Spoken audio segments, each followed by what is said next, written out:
Okay, thank you for joining us today. My name is Brenda. I'm the Director of Programming at See Kids Dream. I wanted to let you guys know a little bit about what we're doing today and who we are. See Kids Dream provides service learning programs to schools so the students can gain important leadership skills while making our world a better place. Some of the student leaders at the schools who participate in our service learning programs couldn't complete their in-person interviews with local nonprofit organizations before schools closed. So we're hosting these organizations on here so students can do virtual interviews. These interviews are important so students can get their questions answered and take what they learn to decide the best way to help the issues that are important to them. Today, we're happy to be hosting Pam from Faith Mission. Welcome, Pam. Thank you for having me. I'm glad to be here. Pam will have some questions from students. So I've got some questions that they've sent me, as well as we'll post some on Facebook. So let me pull up my little video here so I can see if we get some questions coming through. Okay, the first student question that I have is, why and when was your organization founded? Our organization, Faith Mission, was founded 54 years ago because a bunch of pastors got together and was really worried about some of the homeless men that were kind of hanging around the downtown area. They really wanted to help them get some, have a place to stay. And so they got together and they got a little kind of boarding house room, boarding house building, and they put beds in there for 14 people, and created the first Faith Mission homeless shelter. Great. Well, I have Ridgewood just sent me a question, and they want to know, do you help all age groups?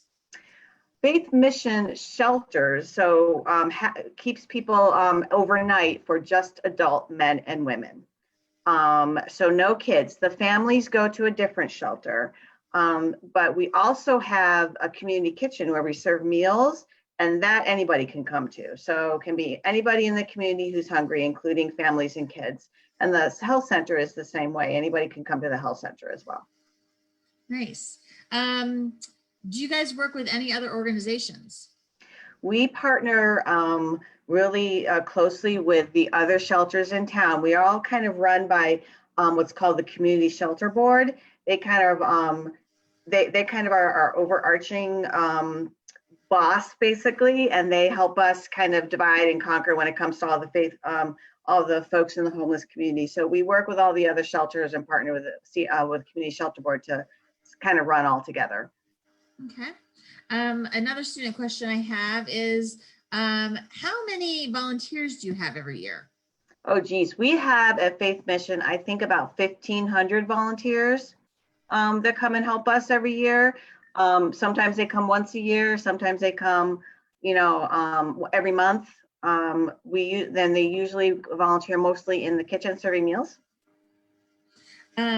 Do you have to I have a student question to follow up on that. Do you have to be a certain age to volunteer?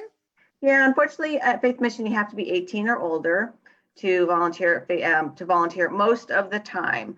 And that's just because of the neighborhood it's in, and some of the equipment that's there is it's not a safe place for kids. However, we do have events every couple times a year where families can come and kind of help us celebrate holidays like Easter and Christmas. And kids will come and help decorate the shelter and decorate the kitchen for the residents who are staying there over the holidays. Ridgewood just sent me another question. They want to know, do you still do 24-hour emergency shelter during COVID? And what else has changed because of COVID? Oh, COVID has really been difficult for us. Yes, we are still sheltering folks, both men and women. We've had to kind of move the beds around to get more distance from them, because if it's 200, we have 246 people in the building at any one time, any one night. So and it's all a big, like a big room for the men and a big room for the women. And so we kind of had to move into some of the other parts of the building to kind of move the beds around. So we've got beds in like a conference room, we've got beds in the dining room. I mean, everybody has to wear a mask, and everybody has to get their temperature taken when they come in the building. We just are really careful of folks who are, feeling sick or coughing. We usually make them go to the emergency room as soon as as soon as that happens. But we are still sheltering folks, yes. Great, great. Ridgewood wants to know, do you go out and find people that need you, or how do they find you? So the Community Shelter Board has sort of what's called a point of access phone number. It's a phone number that folks call who need shelter. And so they call that number, and then the Community Shelter Board assigns that person to the best place for them. So most people find us through that phone number and the Community Shelter Board. We do have folks that kind of just walk in and say they need help, and we try to help them as best we can. But we still have to get the Community Shelter Board's kind of permission to have them come, just because they're trying to sort of spread out the people within the community and within all of our resources so that we're not overtapped. We don't necessarily go out and find people, but we've had friends and that kind of thing bring people to us too. Richard wants to know, what items do you need the most right now? Items, we always need food to feed both our residents and the community. Right now, the community kitchen is not open. We had to close that because of the COVID pandemic, but we are still feeding all of the residents, so we always need food for that. We usually, in the wintertime, always need coats and gloves and hats and boots for our folks. Most of our folks don't have that kind of stuff. And we always need personal care items like toothpaste and toothbrushes and soap and antiperspirant, that kind of thing, because lots of our folks don't have that either. They had a follow-up question on that, or do you prefer monetary donations? Monetary donations are usually better because we can use that money for whatever is the most pressing, right? So, maybe the electric bill is due, or maybe, we need medicine for the health center.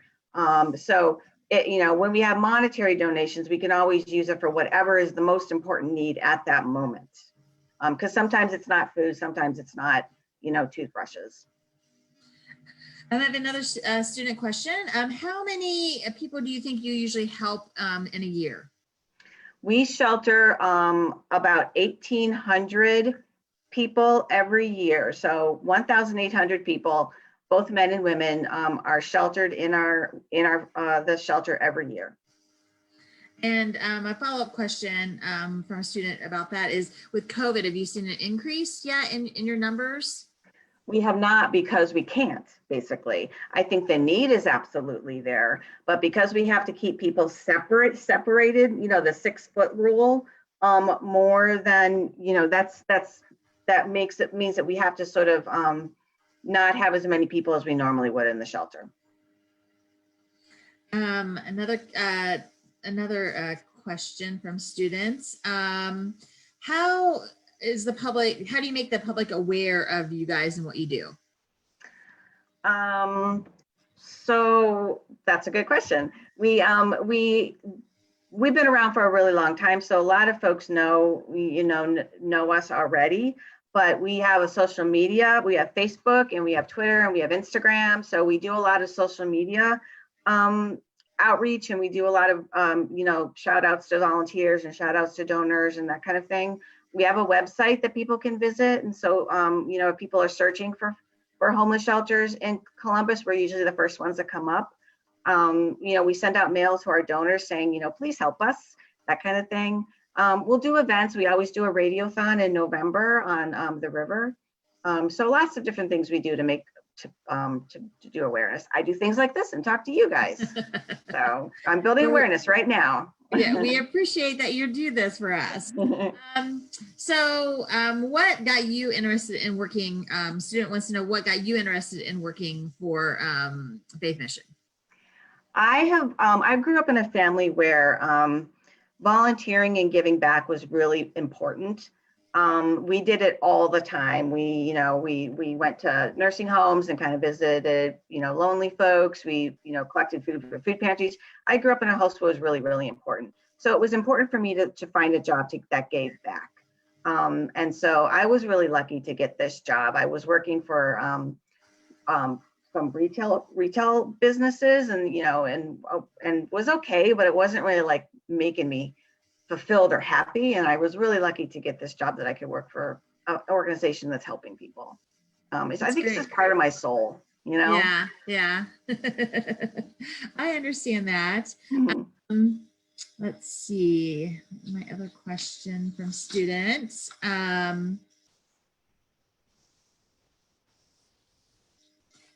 Students want to know, how many employees do you guys have? Faith Mission has, I think, about 100 employees. Lots of social workers and case managers, kitchen staff, the medical staff. There's lots of people in the building at all times. And then they also wanted to know, students wanted to know, how many locations do you guys have?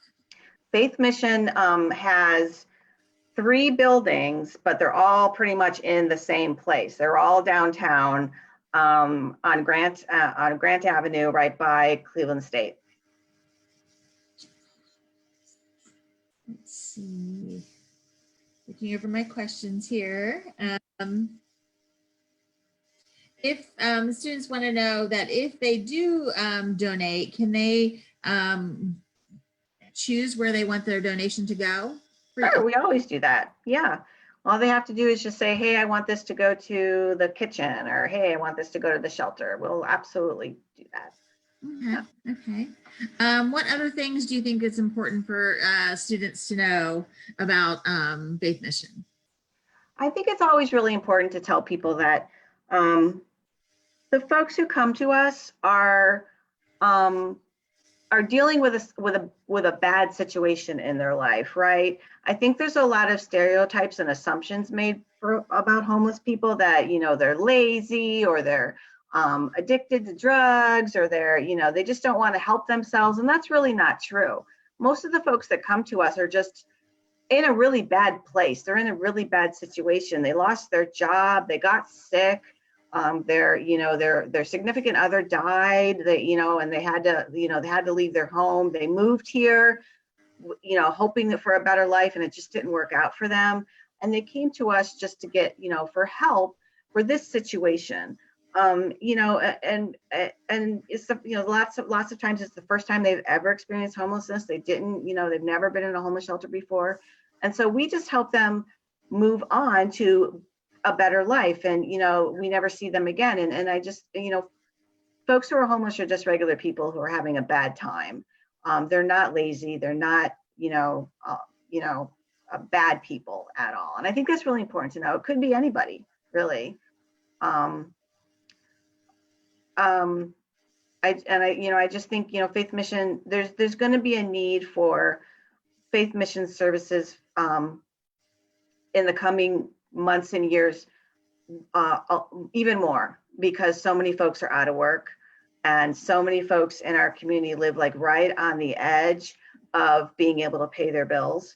And 1 month out of work, 2 months out of work is just going to set them off over the edge, and people are going to need our services.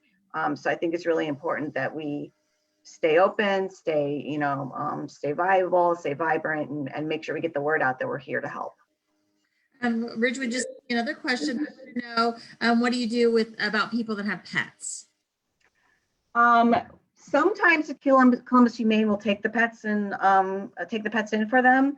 Kind of depends on how full they are, but usually we try to find a place for them at Columbus Humane. And I had another follow-up question from students about is there a limit to how long people can stay with you? The CSB board sets a limit. It's usually 30 to 45 days, depending on how full the system is. We always try to circumvent those rules if we can, for folks who are really trying. You know what I mean? If they're really trying hard to find a job, if they're really trying hard to find a place to live, they just can't find something that's affordable and near a bus line or whatever, we try hard to accommodate those folks. But the rules are set by the Community Shelter Board. And then I had another question on that from students. And so what do you do to help the people get back up on their feet? So we have a resource center where case managers will help folks get the resources they need, whether, if they need a job, we'll help them build a resume, and we'll help them find places to go for interviews. If they need benefits like food stamps or, utilities, that kind of thing, we'll help them get that. If they need housing, we'll help them. We have a bunch of landlords that are, help us will help us take our folks in. So we'll help them find a place to live. If they need medicine or, to see a doctor, we'll help them with that. So really it depends on what that person needs, but if we can give it to them, we will. That's great. That's great. Well, we really appreciate you taking the time to talk to us and our students today. It was fun. Yeah, good. I'm so glad. We really appreciate our partnership with the Faith Mission. And if anybody wants to learn more about the Faith Mission, you can go to our website at seekidsdream.org and to our service hub. And we have a page set up about the Faith Mission, and then you can link to their website and learn more about what they do. But thank you so much again, Pam. We really appreciate you being here today. Thanks for having me. Thanks, everybody. Have a good day.